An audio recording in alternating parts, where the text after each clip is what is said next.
Welcome back to topic 3, week 5. We're going to now look at food policy capture and the policy cycle. So essentially in previous lectures, we've looked at the policy cycle, or at least we've looked at these first 3 ideas: agenda setting, policy formulation. And today we've really been considering, corporate capture of policy, particularly how successful the food industry has been about lobbying policy. So what I'm going to consider now is how does science, civil society and media capture influence the policy cycle process? And secondly, has food been able to achieve the corporate capture of food policy?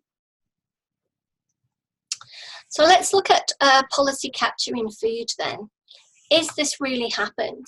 So essentially policy capture occurs when there's corporate dominance in policy decision making as a result of the capture of science, civil society and media. So it's like this diagram on the left, there's a big sack, and policy capture grabs that sack that includes the media, science and civil society spheres. Science capture occurs when evidence is countered and alternatives are accepted, and these alternatives, obviously in the shape of food, have to be more aligned with the interests of the food industry. Media capture is achieved when it's been able to channel wider interests or has been used successfully to attack and devalue its critics. And civil society capture is successful when it's been able to minimize opposition from activist groups such as public health and or trade unions. Or, for example, benefiting from the revolving door, establishing those networked links with politicians and staffers. So essentially having a finger in every pie, as it were. So let's discuss now whether corporate policy capture has occurred in food then. So let's first look at the agenda setting stage of the policy cycle. So corporate food policy capture and agenda setting would occur if the framing or defining of health problems is conducive to the interests of the food industry and not necessarily conducive to the needs of other interest groups or the wider population. So if we look at the obesity health issue then, we can see firstly that, the corporate captures happened in some senses because poor health, poor choices is culturally dominant. So there's been a reframing of obesity issues to be about physical activity. And a lot of the programs and strategies used by government are certainly behavioural focused. So let's give that a big tick. There's been attempts, secondly, to block or prevent the issue from being on the public agenda. So, as you can see, this is a picture of the actual 2018 Select Committee inquiry into the obesity epidemic, and we can see that Coca-Cola's made a submission. So it's on the agenda. It's definitely on the agenda because there's still select committees looking into it. So I'd have to say, at least in terms of the agenda setting stage, that Big Food has been able to capture some of the agenda setting requirements, but not others, because it's still on the agenda. So let's now have a look at where it's failed. Is it in civil society, is it media, or is it in science capture? So let's have a look at corporate capture and the policy formulation stage. So policy formulation involves information seeking advice, and the food industry capture of obesity or that particular health issue will be achieved if, firstly, if it's achieved scientific capture. So if the evidence that's been gathered in the policy formulation stage is associated with obesity has been successfully manipulated by the pro-food perspective. And we have to say that the pro-food perspective, this idea that being overweight or obese is down to individual behaviours, has certainly been successful in the past. But unfortunately for the food sector, there's evidence that that food is the major contributor to obesity, and that evidence is continuing to grow. So we'd have to say no to that. Let's have a look at civil capture then. So if civil capture has occurred, then it would have meant that the food industries use these soft tactics with relation building with professional and academic bodies. And we can say that there is some evidence of this. So, you know, as I pointed out earlier, McDonald's not only, Big Food not only funds partially funds the Dietitian Nutrition Association conferences, but McDonald's collaborates with the Dietitian Association of Australia to supposedly develop healthy menus. So tapping into that whole corporate social responsibility.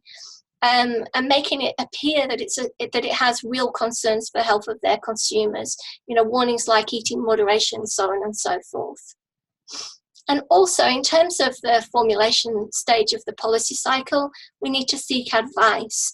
I mean, there's definitely quite a lot of evidence that shows that there's close links between the food industry and government and the bureaucracy. They're invited to participate in that decision making, in that advice stage of the policy cycle. So in that sense, we can say then at least formulation of policy from a civil society capture perspective is definitely being achieved. What about media capture though? So has the media been able to generate contrary news and dominate the information environment? So we could say, for example, that there's been some successes.